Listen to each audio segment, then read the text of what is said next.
you will have 3 of each of these. You're not going to use all of the hexagons, but you will need all 3 of the double piece and the single piece.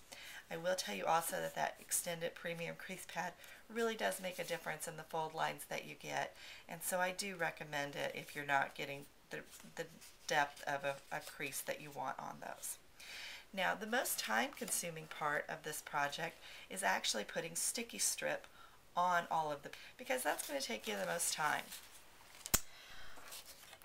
On your piece, on your double-sided piece, you're going to want to put sticky strip along this middle section around that dot. And I just put 1 long piece here and 1 long piece there. And then you're going to take those off. And I do go ahead and fold on all of the score lines. That just makes it a lot easier to do. And then that gets folded together. Okay, so hopefully you can see how that does. What that's doing is that's just giving you an area that is reinforced, and it's going to make that a lot stronger for the way that we're going to assemble the ball. Okay. The next step on this is to actually put sticky strip on the back of that piece. So you can see you've got this piece on the inside, and then on the back you want to put 2 long strips of sticky strip on there. I'm going to go ahead and peel those off.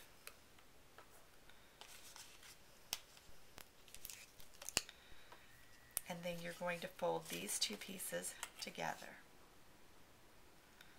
And again, that's just reinforcing this piece to make it a little stronger. So you're going to want 3 pieces that have that little opening there. So that's one area that you want to do the sticky strip. The other thing that you want to do on your sticky strip, I already showed you on the 1 hexagon, but you want 2 other hexagons.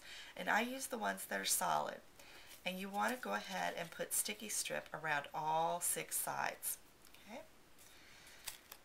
I did the same on this one, and then I also punched 2 holes in it. You can either use a crocodile or you can even use a regular hole punch, but you just want to put 2 holes in the middle. This is going to be the top of our cherry, and this is where we'll thread our ribbon through and create the stem. So with your hexagon like this, go ahead and remove all of your sticky strip, and I've already done that here. And you also have your pieces that don't have the middle, so you have these pieces. So these are just kind of a plain panel. And on every other side of the hexagon, you want to adhere one of those pieces.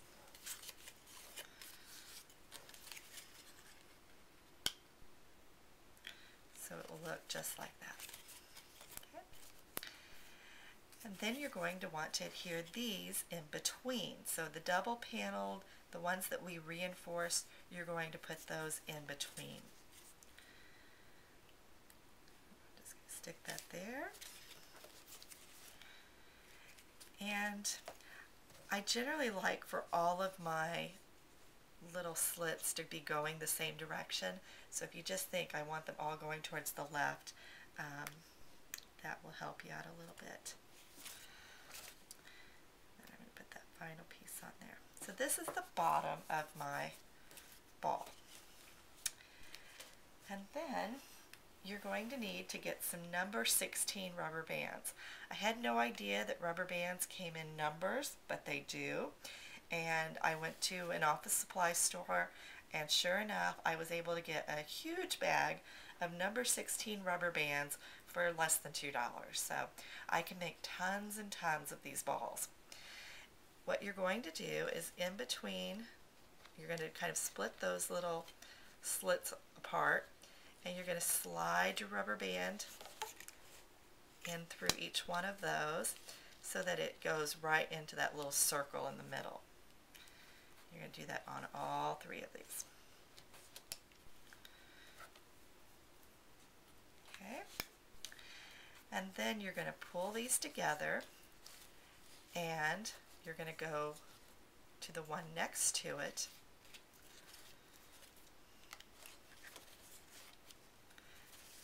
Sure enough, I'll get tangled right now, right? And you're going to put that right in that hole also. So then I'm going to go to the next one.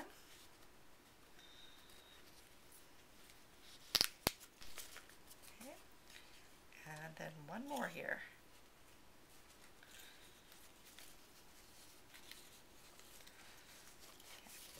And so you can see how you've got your little rubber bands. It'll create almost a triangle look for you there, but that is going to spring that up quite a bit. Okay, then you're going to be ready to put your top on your cherry.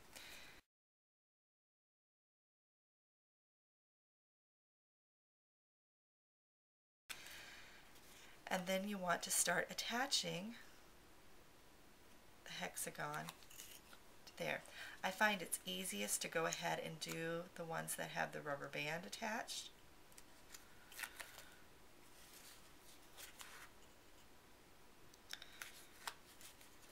Then do the other ones, because you're going to have to smash it down a little bit in order to be able to push those on.